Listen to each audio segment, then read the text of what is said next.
बच्चों, ईमानदारी की बात बता रहा हूं कि जरूरी नहीं है कि बैच खरीदने से सिलेक्शन निकलते हैं। जरूरी नहीं है कि आप आरडब्ल्यूए की ही बुक्स लो। बुक्स कोई भी हो, मैथ, रीजनिंग, जीएस, हिंदी की अगर आपके पास है, मत खरीदिए कोई बुक।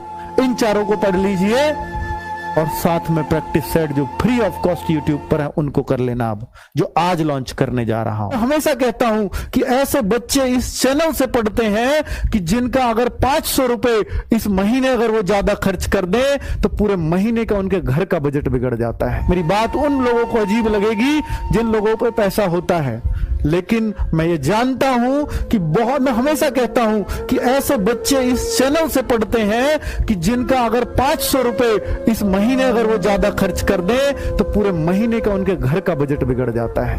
मैं जानता हूं इस सिचुएशन को, क्योंकि मजदूरों के बच्चे हैं, किसानों के बच्चे हैं और उन गरीब परिवारों के बच्चे हैं जिनको वास्तव में रोजी रोटी के लिए संघर्ष करना पड़ता है।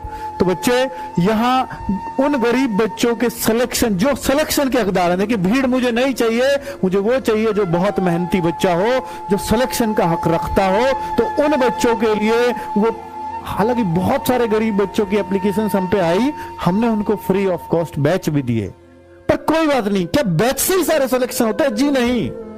हमने उन बच्चों को बुलाया, बाइट्स भी ली उन बच्चों की, और वो जो सेलेक्ट हुए थे इस बार, येलो टी शर्ट बांटी, मेडल पहनाए और हर बच्चे से पूछा। देखिए कोई टीचर अपनी इस बात को नहीं बताएगा, मैं बता रहा हूं आपको। बहुत सारे बच्चे ऐसे भी निकले, उनमें ज्यादातर बच्चे बैच से थे, लेकिन बहुत सारे बच्चे ऐसे भी निकले, सर मेरे पास पैसे नहीं थे, किराए के भी मांग कर लाया हूं आपके पास आने के लिए, मांग के लाया हूं किराए के पैसे भी, मेरे पास बैच लेने के लिए पैसे नहीं थे, लेकिन आपके प्रैक्टिस सेट इतने कारगर थे कि मेरा सिलेक्शन में और प्लस आपकी बुक्स, इन दो चीजों से मैं सिलेक्शन ले गया सर। नमस्कार दोस्तों, प्रचार ऑफ आरडब्ल्यू में आपका स्वागत है। दोस्तों मैं नॉर्टन आपके लिए बताने वाला हूं कि कट ऑफ में भी आपका नाम शॉर्टलिस्ट होगा, तो आप चिंता में क्यों फंसे हुए हैं। आपको सबसे ज्यादा जो इस समय जो चिंता करनी चाहिए वो करनी चाहिए दोस्तों फिजिकल की। मैं ऑलरेडी दोस्तों 3 साल से क्वालिफाई हूँ, एसएचजीडी की एक-एक चीज से वाकिफ हूँ, किस तरीके से ये एग्जाम को लेती है, किस तरीके से फिजिकल में इसका वर्क होता है, सारी चीजें मैं अपडेटेड आपको कराता रहूंगा। और ये चीजें मैं दोस्तों फिजिकल के लिए क्यों कह रहा हूँ कि फिजिकल का जो मैटर है दोस्तों वो इतना ज़्यादा मैटर करता है कि फिजिकल में बच्चे 40 से 50-50 बच्चे दोस्तों फेल होते हैं।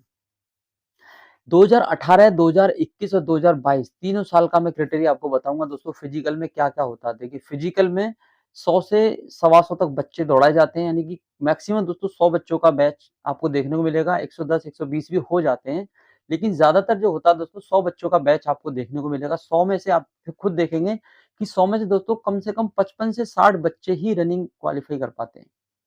अब आप खुद देखिए कि 40-45 बच्चे जो फेल हो रहे हैं, वो क्या कारण है फेल होने का? 5 किलोमीटर रनिंग इतनी ज़्यादा बड़ी तोप नहीं है, सब कर लेते हैं दोस्तों। लेकिन सबसे ज़्यादा जो मेन मोटिव है दोस्तों वो यही है कि प्रैक्टिस। प्रैक्टिस की वजह से दोस्तों वो 40-45 बच्चे रह जाते हैं। ऐसा नहीं है उनकी रनिंग ठीक नहीं होती है, रनिंग वो नहीं करते हैं, सब करते हैं रनिंग।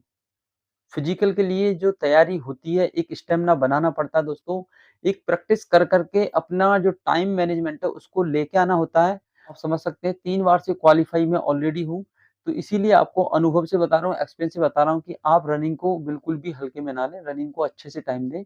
आपका क्वालीफाई एग्ज़ाम अगर है, तो दोस्तों आप रनिंग भी क्वालीफाई कर जाएँगे, इतना आप विश्वास रखें अपने आप, ठीक है? बाकी चलिए दोस्तों, नेक्स्ट मिलते हैं दोस्तों फील्ड के अंदर। Thank you, all the